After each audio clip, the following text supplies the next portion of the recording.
Mobile खराब होता है तो बच्चे जिम्मेदार हैं और बच्चे खराब होते हैं तो मोबाइल जिम्मेदार है। ये वो एक कोटेशन है जो आजकल के बच्चे बहुत बोलते हैं अपने माँ बाप पर जोक बनाने के लिए, क्योंकि वो उन्हें पूरा दिन मोबाइल में घुसे रहने नहीं देते।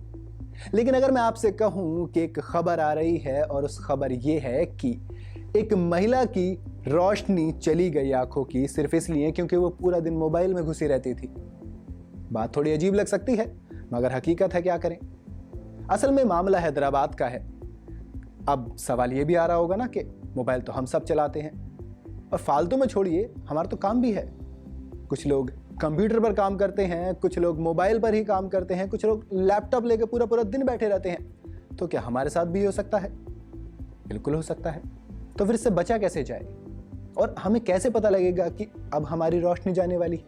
यही सब कुछ आज आपको असद बताएगा। तो चलिए शुरू करते हैं।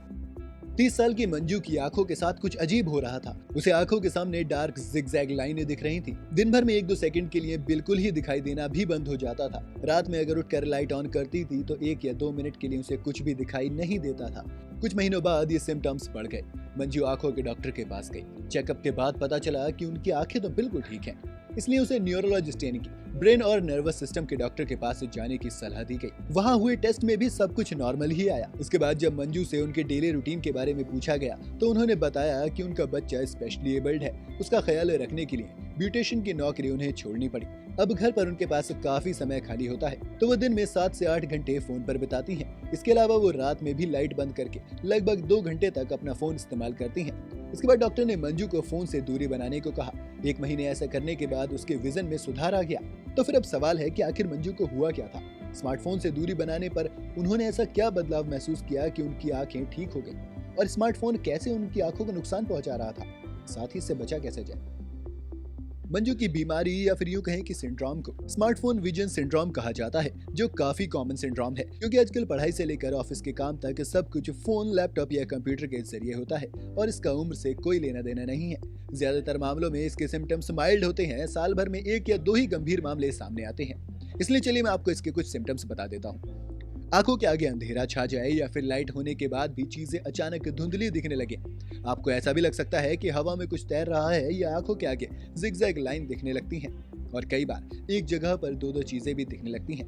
आंखें लाल भी हो जाती हैं और उसमें चुभन भी होने लगती है। तो अगर आपको इनमें से कुछ भी हो रहा है तो आप सबसे पहले आंखों के डॉक्टर से चेकअप कराएं। इस बीमारी के साथ ही स्मार्टफोन या स्क्रीन के ओवर यूज से आंखों से जुड़ी कई तरह की परेशानियां हो सकती हैं, जैसे आई स्ट्रेन, नियर साइटेडनेस या शॉर्ट साइटेडनेस, जिसमें आपको पास की चीजें तो साफ नजर आती हैं मगर दूर की चीजें ब्लरी या धुंधली दिखने लगती हैं। इसके अलावा फार साइटेडनेस यानी कि करीब की चीजें साफ दिखती हैं मगर दूर की चीजें ब्लरी या धुंधली दिखती हैं। इसमें आंख की फोकस करने की क्षमता पर भी असर पड़ता है। ड्राइनेस ऑफ आई भी हो सकती है और ब्लर यानी कि धुंधलापन भी आ सकता है। अब आते हैं इस बात पर कि सिंड्रोम से बचने के लिए क्या कर सकते हैं। सबसे पहले तो 20-20-20 रूल फॉलो करें, यानी 20 मिनट लगातार स्क्रीन का इस्तेमाल करने के बाद ब्रेक लें। इसके बाद 20 सेकंड के लिए 20 फीट दूर देखें। जहां स्क्रीन का इस्तेमाल कर रहे हैं वहां अच्छी लाइटनिंग होनी चाहिए। अंधेरे में स्मार्टफोन यूज करने से बचें। डॉक्टर से टाइम टू टाइम आंखों का चेकअप कराते रहें। अगर चश्मा पहनते हैं तो एंटी ग्लेयर चश्मा इस्तेमाल करें। अगर लंबे समय के लिए स्क्रीन का इस्तेमाल कर रहे हैं तो ब्लू लाइट कम करने वाले चश्मे पहने। साथ ही आंखों की हेल्थ के लिए खाने में भी कुछ चीजें आप ऐड कर सकते हैं, जैसे आंवला आंखों के लिए अच्छा है। इसमें vitamin C, iron, calcium, phosphorus होता है। बादाम में मौजूद न्यूट्रिएंट्स आंखों के लिए अच्छे होते हैं। मछली में मौजूद ओमेगा 3 फैटी एसिड आई हेल्थ के लिए सबसे अच्छा ऑप्शन है। इसके अलावा गाजर, पत्तेदार सब्जियां, अखरोट, काजू, मूंगफली, चिया सीड्स और अलसी के बीज, ये भी आप चाहें तो खाने में ऐड कर सकते हैं। तो कुल मिलाकर अब आप जान गए हैं कि आपको क्या क्या नहीं करना है और किस तरह से आप बच सकते हैं। इसके अलावा खाने पीने में भी क्या आपको बदलाव करने हैं। आप चाहें तो ये जाने से पहले भी कर सकते हैं, क्योंकि prevention is better than cure. Video अगर आपको पसंद आई हो तो इसे लाइक और शेयर जरूर करें और जाते जाते चैनल को सब्सक्राइब करना बिल्कुल ना भूलें।